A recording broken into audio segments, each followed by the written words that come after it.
February 27, 2022.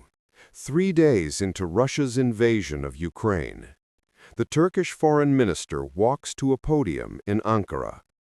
Behind him, a map of the Black Sea. He clears his throat and makes an announcement that will reshape the entire war. Turkey is closing the straits, the Bosphorus, the Dardanelles, the only naval gateway between the Mediterranean and the Black Sea. After initial reluctance, attributed to the country's close ties with both Russia and Ukraine, Turkish Foreign Minister Mevlut Çavuşoğlu announced on 27 February that his government would legally recognize the Russian invasion as a war, Wikipedia.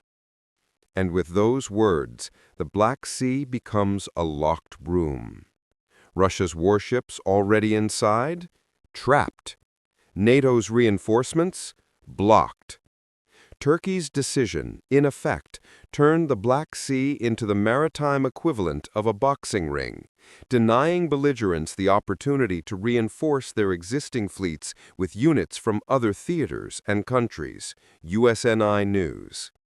Within 3 years, the Russian Black Sea Fleet has suffered huge losses, including a guided missile cruiser, several amphibious assault ships, and an improved Kilo-class diesel submarine, USNI News. And Russia can't replace them. Because of an 88-year-old treaty that gives Turkey total control over who enters and exits the Black Sea. Ankara's adherence to the Montreux Convention, which prevents military vessels from entering the Black Sea region during wartime, has had a significant impact on Russia's ambitions, army recognition.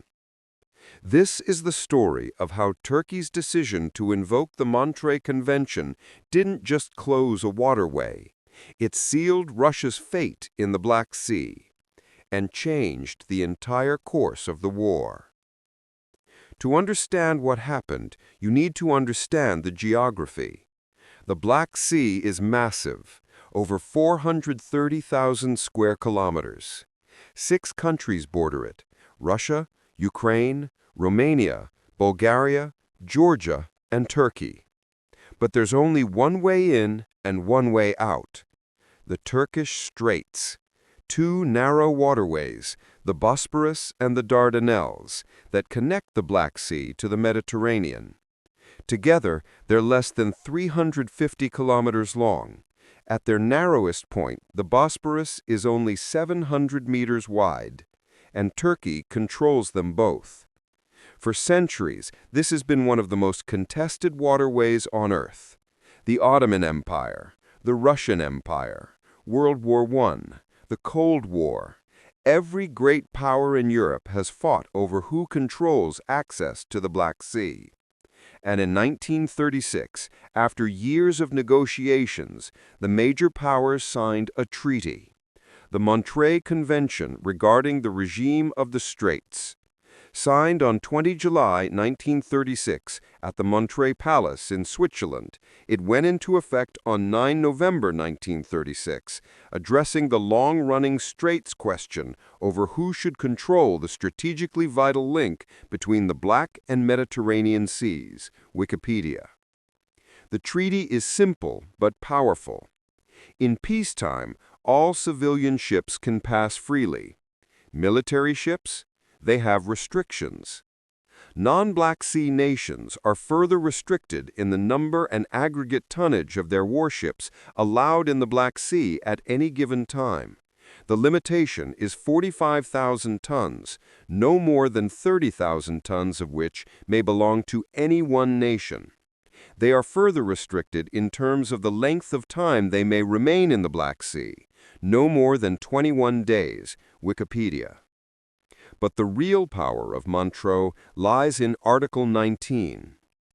Article 19, which applies in a time of war when Turkey is not a belligerent, provides that non-belligerent states' warships shall enjoy complete freedom of transit and navigation through the straits, just as they do under peacetime rules, while belligerent states' warships shall not pass through the straits unless they are acting under lawful collective defense rights or obligations, or they are forced to make the voyage to return to their home base.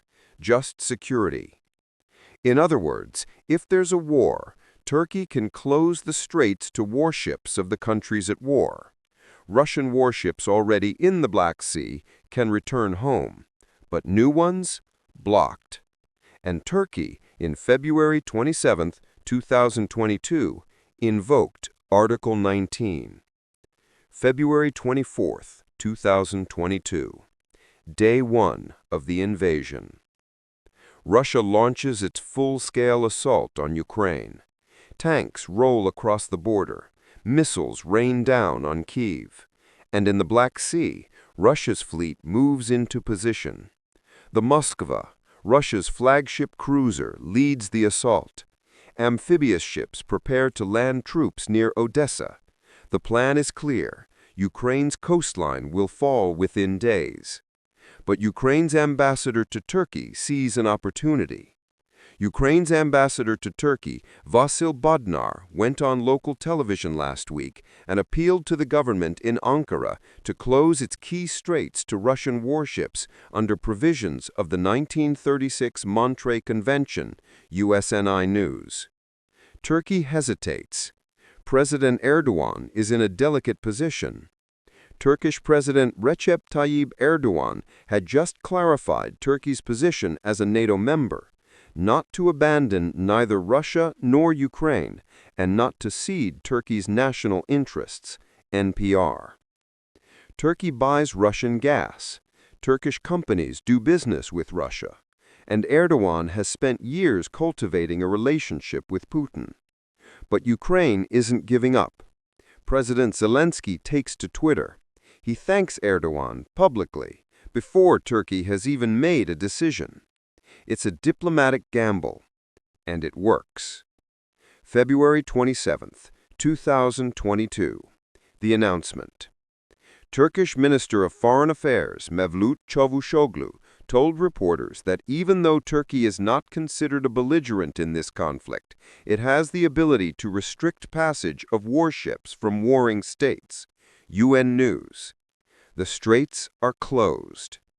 We have alerted all riparian and non-riparian countries not to pass warships through the Black Sea, Foreign Minister Mevlut Çavuşoğlu told reporters after a cabinet meeting, Al Jazeera. The implications are immediate. Russia cannot bring reinforcements from the Northern Fleet, its Pacific Fleet, or its Mediterranean Squadron.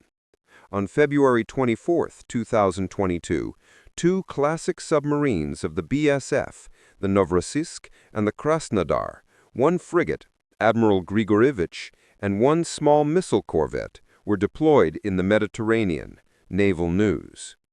They're stuck. They can't return to the Black Sea unless Turkey allows it, and Turkey isn't allowing it. But here's the catch.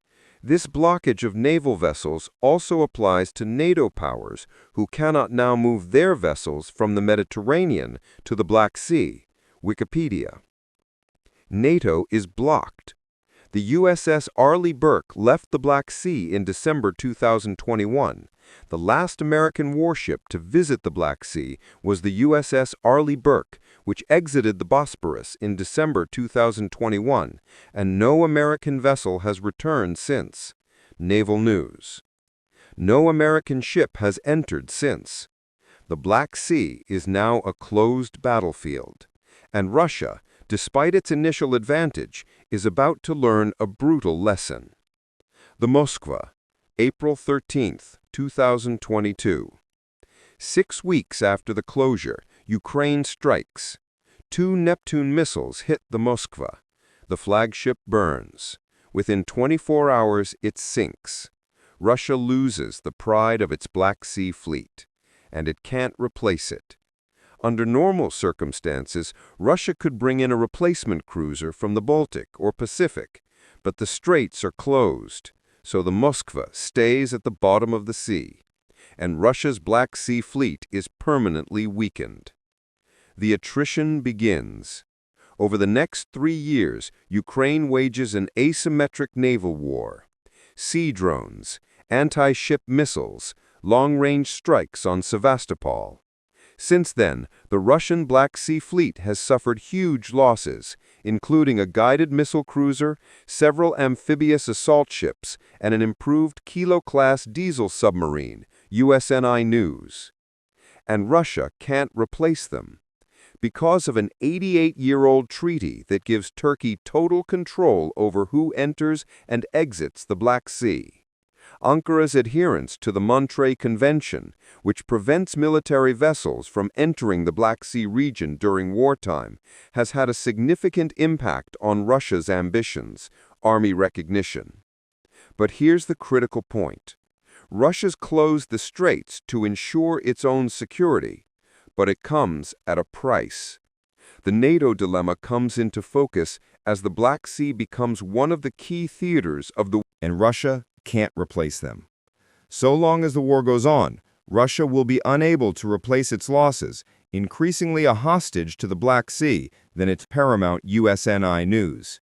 The Black Sea Fleet, once one of Russia's most powerful naval forces, is now a shadow of itself.